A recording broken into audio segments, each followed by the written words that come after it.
दो गोरिलों की कहानी। दो गोरिले एक दिन घूमते घूमते एक गांव के समीप पहुंच गए और उन्होंने वहां सुंदर व मीठे प्रतीत होने वाले फलों से लदा हुआ एक पेड़ देखा। इस पेड़ को देखो, एक गोरिले ने दूसरे से चिल्लाकर कहा, ये फल कितने सुंदर दिख रहे हैं, ये अवश्य ही बहुत स्वादिष्ट होंगे। चलो हम दोनों पेड़ से फल गिराकर खाएं।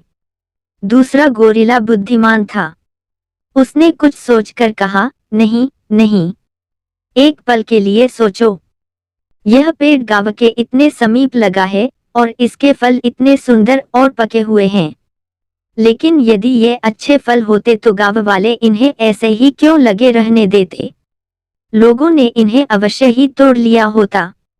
लेकिन ऐसा लगता है कि किसी ने भी इन फलों को हाथ भी नहीं लगाया है।